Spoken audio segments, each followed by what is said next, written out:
Good afternoon, everybody. I'm so sorry that I've been 1 week in France, enjoyed every bit of it, but I've failed to learn French. So I'm going to have to speak in English.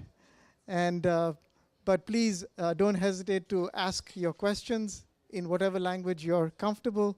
And this wonderful lady here will do the translation, and I'll try and respond to your questions. Uh, I have 20 minutes to cover a very big topic, agriculture in the year 2030. That is a big question, and as you all know, when you're trying to forecast that far out into the future on a topic as big and complicated as agriculture, you're more likely to be wrong than right.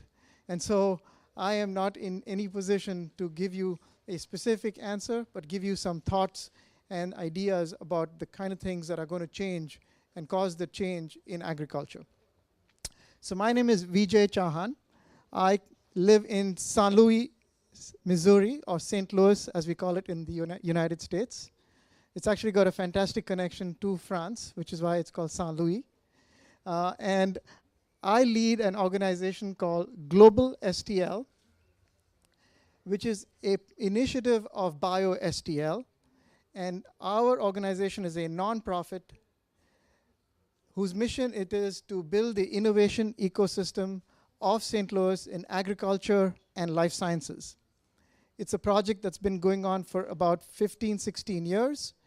And now, 15, 16 years later, we have built every aspect of an innovation ecosystem that you will find anywhere in the best cities of the world. Silicon Valley, Boston, you name it. We have that now in St. Louis. For example, today we have over 700 life science companies, all the way from ag, food, nutrition, pharmaceuticals, devices, diagnostics. Those companies have $2 billion in venture capital under management. And St. Louis now has the reputation of being the fastest growing startup city in the United States in life sciences, 3 years in a row.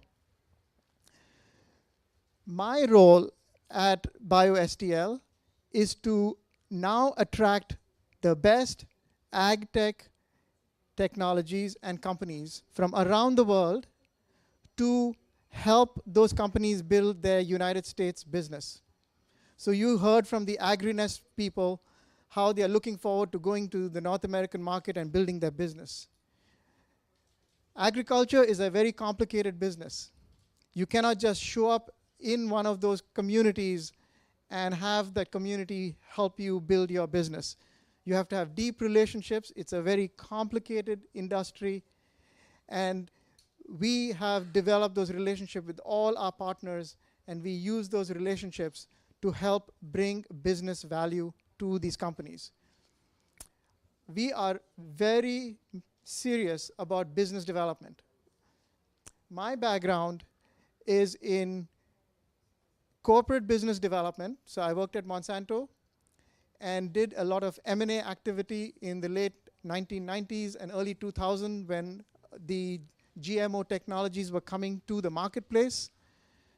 And what a seed represented in agriculture was totally transformed because of the insertion of very interesting technology.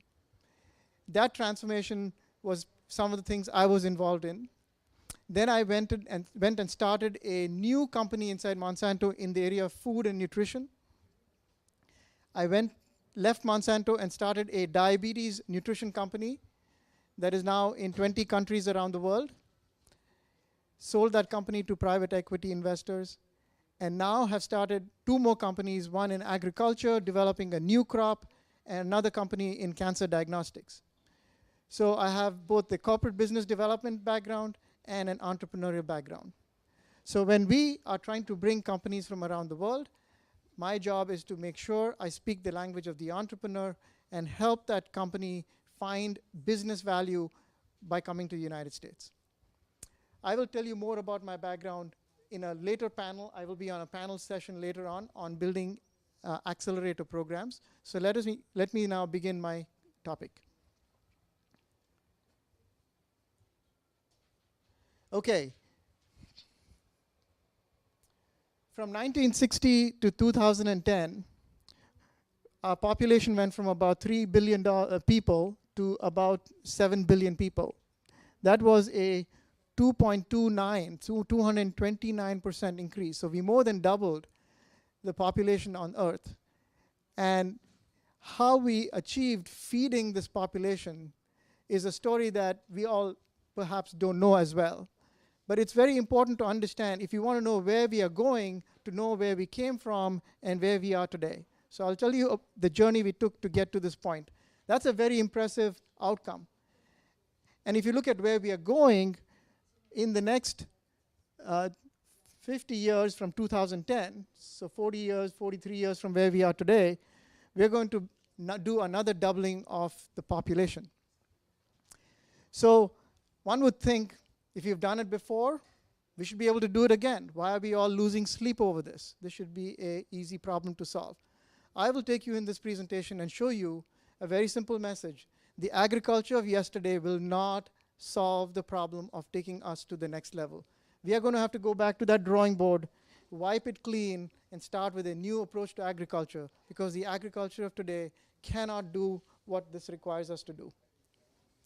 And if we don't solve it, it's an existential threat to us, because it means large-scale underfeeding of populations around the world. So how was the large global food challenge addressed? Well, one was the easy thing. We just used up more and more land. And you can imagine how that's got a limit to it.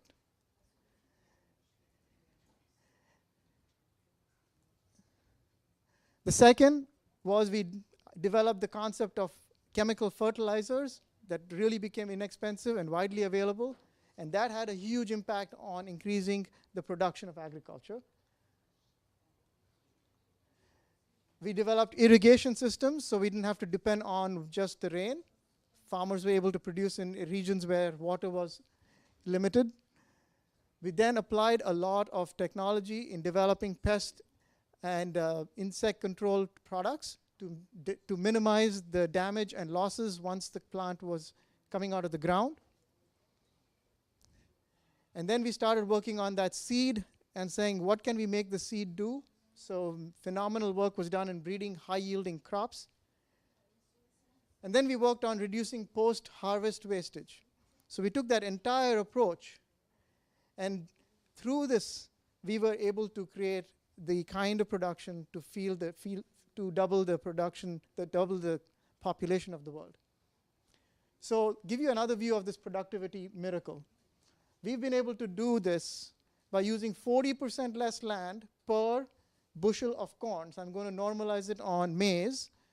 So if you look at how much resources it took to create 1 bushel of corn in 1980 versus 2011, we now require 40% less land, 60% less erosion.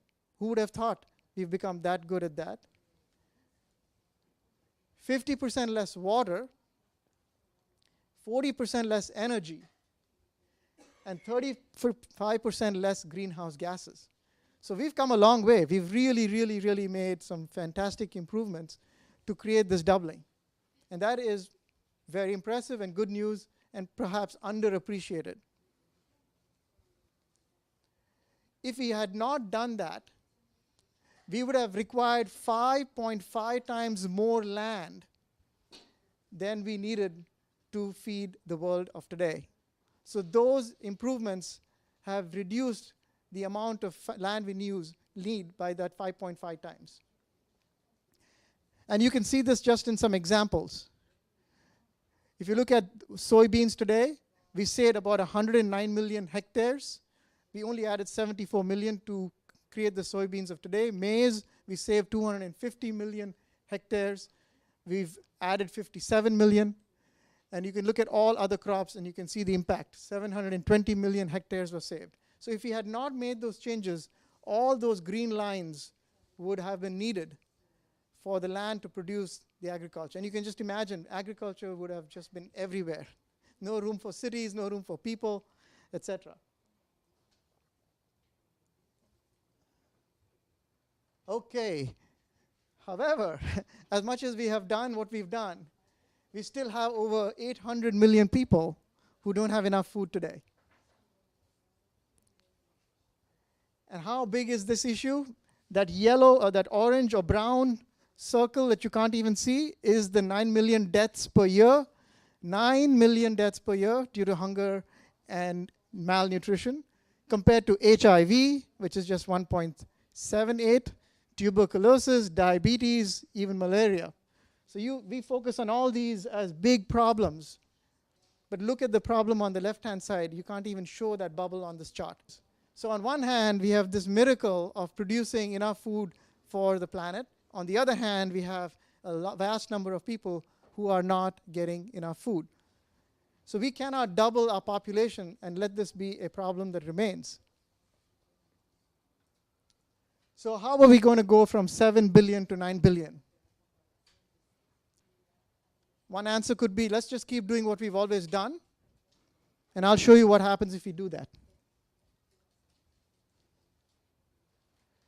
So we today use 40% of our land mass for agriculture.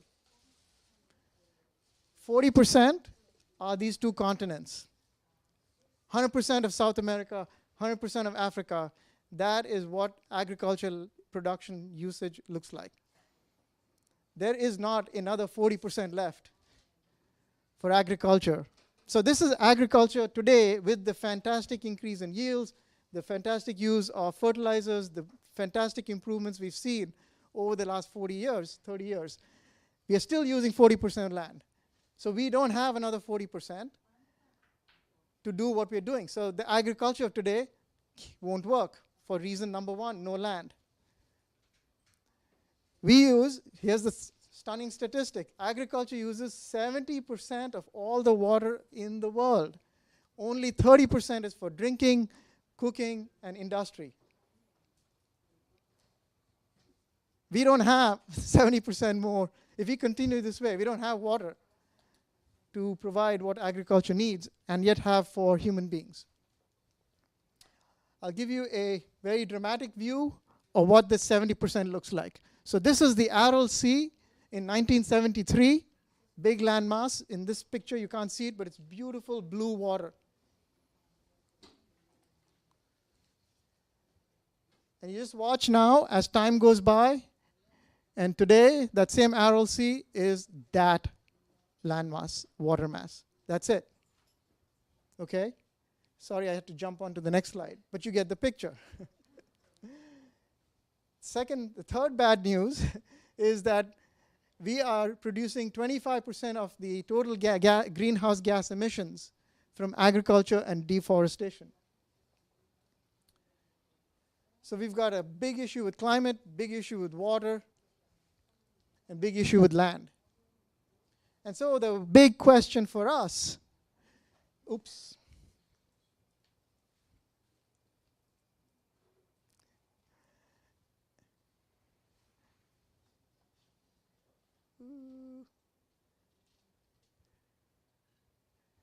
can agriculture save the planet before it destroys it? Isn't that an interesting statement? Here we are trying to save the planet, but the way we are doing it could potentially destroy it before we say it. Something for us to think about. And that is why I'm so excited that we have a group like this around the world. We have innovators who are trying to solve the problem of agriculture in a new way where the current way is not going to work.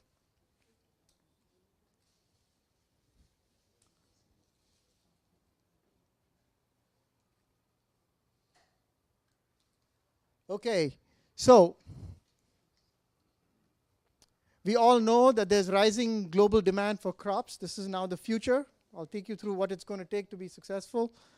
So we are going to need, if you look at any one of these big crops here, 28% more rice production, 102% more cotton, 125% more soybean production, 40% more wheat, and 76% more corn. We understand that because there's going to be a growing population, you're going to need to produce more. Here is the scary thing. The amount of land that is going to be available for agriculture is going to be reduced down to less than 0.3 acres per person. So if you look at the amount of land that we had available, we just don't have that anymore. So the land is much more limited than what we had before. And we have to create that kind of increase. Big thing that we didn't have to worry about before is climate change. There have been many models that have done this, but there are about 4 that I've summarized here. Anywhere between 50% to 100% increase in the price of maize, anywhere between 30 to 50% increase in the price of rice or wheat is expected if this climate change impact starts to roll through. You know what happens when you raise the price 10 and 15 and 20% in countries like India and China and Africa. It causes revolutions, causes lots of problems on the streets, toppling of governments, massive political turmoil. And here we are looking at these scenarios as what will happen if we continue down this path. Here's the other thing that's going on that's going to make agriculture much more challenging than before. People are leaving the farms. So if you look at this, the lowest line, that is the urban population in developing countries, basically flat to declining. The next line is urban population, rural population in developed countries. Nobody's on the farms anymore. They're basically starting to leave in the US, France, Western economies. If you look at countries like India and China, there too people are leaving the farm. And if you look at the next block, urban populations in developed countries, we are not growing much. In Europe, we have basically a flat to negative growth in population because of our birth rate, right? So that's happening there. And the same thing on the urban population developing. That is where the growth is taking place. So basically, we are moving from rural to urban and from developed to developing countries. So you have to factor who's going to work on the farms to do the agriculture that's going to double the production and use less water and less land. To make things even more scarier, as you start to get affluence in these economies, people start to eat more animal protein diets.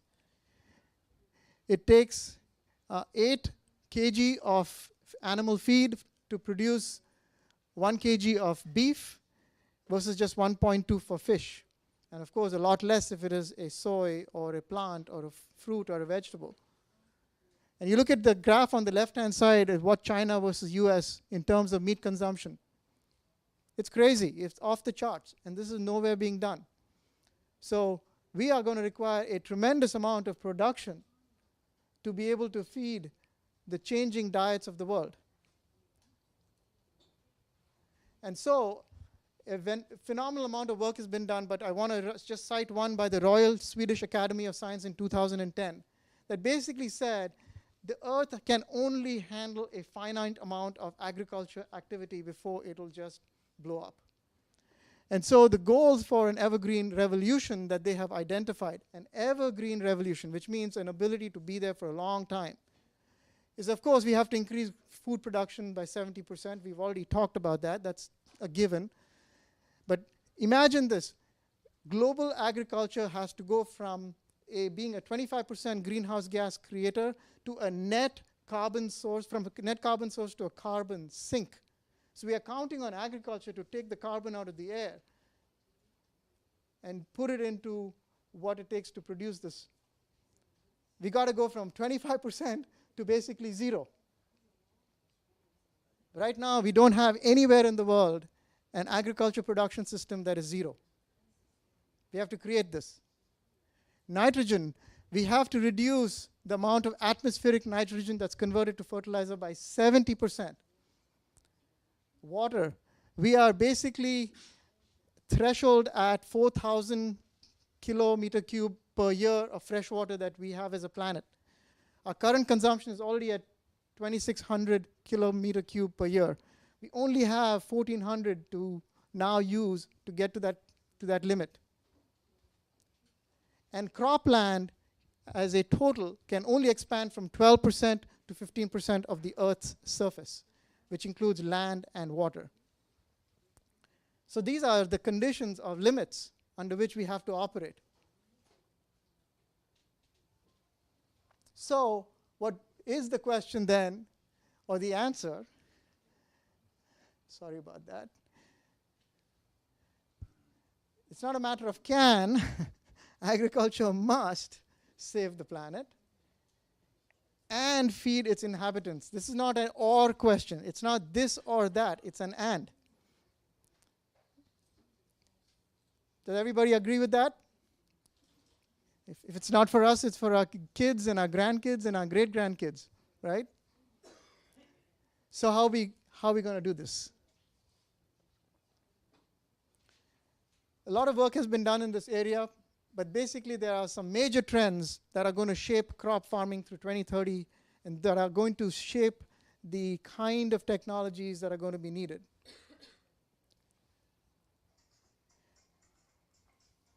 So basically, we'll still have equipment. We'll have some way to provide nutrition to the plants, which is fertilizer today. We'll need some way to, of course, grow them, which are seeds, and we're going to need to protect them. Those four things are given. But the trends that are going to affect them are these five: the socio-political trends, the demands for agriculture, the biotechnology trends, changes in farming practices and technologies, and changes in farming structures. So let me give you a detail on each of them. So if you look at social political, this is a major game changer. Consumers are looking for organic production. They're looking for much more healthier. No longer are we just wanting to eat food. We want to make sure it's healthy, it's good for our bodies, it's going to help us live long and healthy. And that is going to change in a way you cannot imagine. Food is going to become medicine. Because we're going to realize I'd rather eat right and not have diabetes. I'd rather eat right and not have cancer. I'd rather eat right and not have Alzheimer's, and so on. Science is going to teach us and show us how the way we eat and live is going to help manage those diseases. And so that's a big issue. Organic production is a huge game changer. And what it's going to result in is regulations. The other side is on the political side. What's really powerful in this area is going to be the business ethics of agriculture is going to become a major issue. Today, lots of things are being done by companies, by growers, and they will be put under the microscope.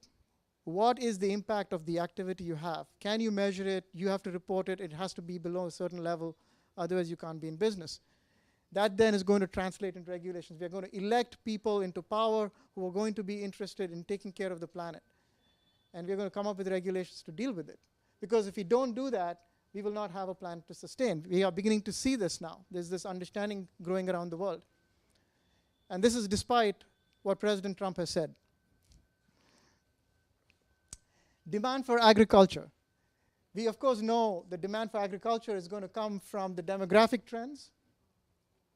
But a big part of it is also going to come from climate change.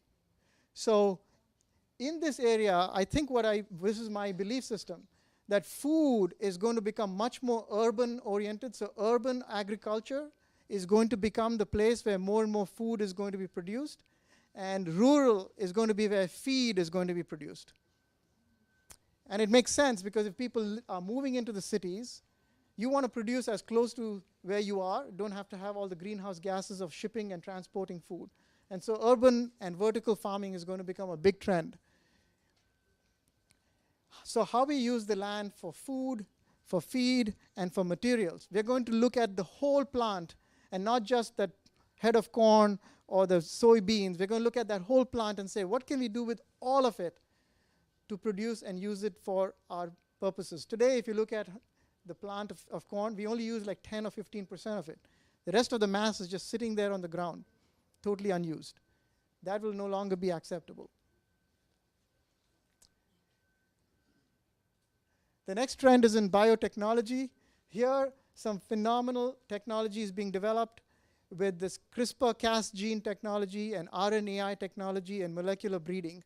We're going to be able to go in and cut specific pieces of genes out of the human genome, the animal genome, the plant genome, and put in exactly the traits that we want and deliver the benefits we're looking for. What's going to happen on the human side is also going to happen on the agriculture side and also on the animal side. It's going to be a really powerful technology, and the bad news or the good news is we need it. We can't look away from it, because if we look away from it, we've made our job 10 times harder. So a new generation of seeds are going to come from those biomolecular tools. Biologics, these are those beautiful, complex organisms that already grow in the ground, that are working with the plants. Massive innovation in this area. We have studied plants above the ground in incredible detail. We know very little about the plants under the ground. And it is really what is happening under the ground that is actually more important than what's happening above the ground. This is a sad thing about human beings. We always pay attention to what looks interesting and sexy. But it's what's below the ground, what is not visible to the eye, is where the magic is happening. And we're going to see a lot of work going on in this area. And chemistry is going to transform. It's going to become green chemistry because there is no other option. But they're going to be powerful nanotechnology forces unleashed to develop new chemistry. So changes in farming practices and technologies. Precision farming is going to become the way of the future. So all the way from automation, because we have fewer and fewer people on the farm, we just can't afford to have manually intensive farming anymore, as well as autonomous machines, where the machine can go on its own, do what it needs to do, and report back with the results to tillage practices. And then changes in farming structures. This is an area of massive change. So in this digital ag conference of today, of course, this is an area of great interest. But that new farming model is going to be the big game changer. We are going to see increasingly larger and larger farms appearing. And those farms are going to be potentially managed through corporations, because these companies are going to have the financial resources to look at every aspect of agriculture and find a way to reduce what it takes to produce a unit of output. What is really interesting about this model is they are now developing models of virtual contract farm, virtual cooperation. So there are farmers in Germany, 100, 200, 300 of them, all with small plots of land. They actually combine their total amount of land and use that totality as if it's a single piece of land to make decisions on the best way to grow it. They come up with the yields, and then they allocate how much revenue each person will get based on the amount of land they own. So they have now developed a way to show the scale of large-scale agriculture without giving up small ownership of land.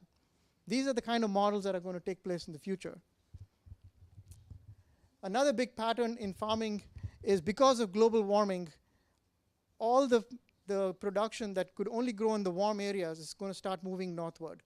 Already in the United States, Canada is planning to become one of the biggest producers of maize production in the world.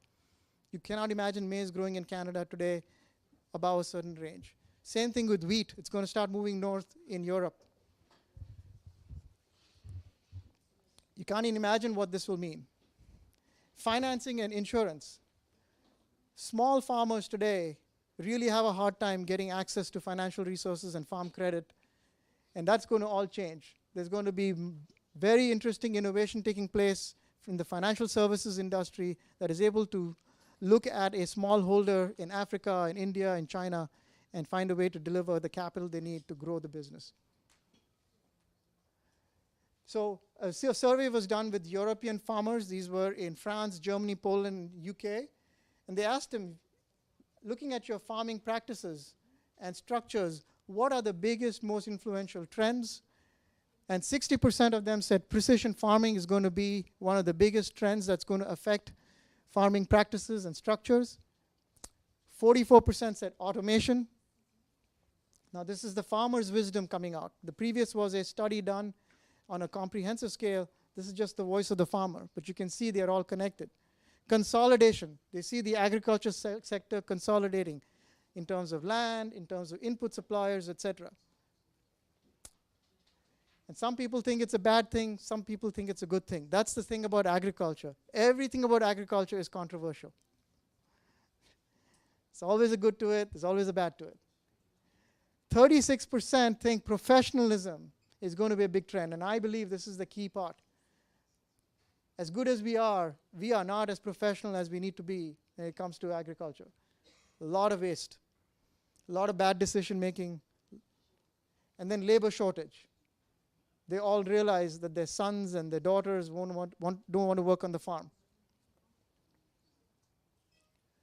Agriculture is one of the last sectors when it comes to digitization. Here are all the sectors from the top. Of course, there's a high-tech sector on the top. You would expect it in terms of whether they're assets or the usage of technology or the labor that is using technology. And you can see at the bottom is agriculture and hunting.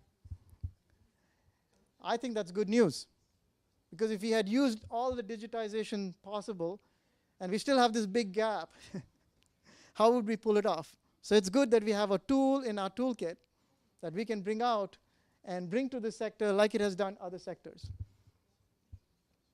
And that's the reason for this conference and the optimism for this conference. Here are people who've been thinking about this for a long time, what they view. So precision farming is a big deal. This is the CEO of John Deere. It's an area almost certain to shape, if not define, the future of our industry. In the not too distant future, precision agriculture may evolve to a point that farmers will be able to monitor, manage, and measure the status of virtually every plant in the field. This is an amazing statement. We all, as human beings, want to be treated differently. We want to be our health to be taken care of as an individual, our food, our family, our relationships. We won't get into the relationships on the family side, on the food side, on the plant side, on the food side. But plants are going to be treated as individuals. And this is just one CEO's perspective. I'll give you another one who has exactly the same point of view. Like you and your neighbors, every plant's day is a little different, and so are its needs. So imagine being able to monitor every plant in the field and know what is unique about that plant and what it needs uniquely today. And if you can figure that out and give that plant exactly what it needs, plant by plant, who knows what's possible? So you see both of these folks who've been thinking about this see a very different future. Large companies also have come to realize that this problem is so big they cannot solve it by themselves.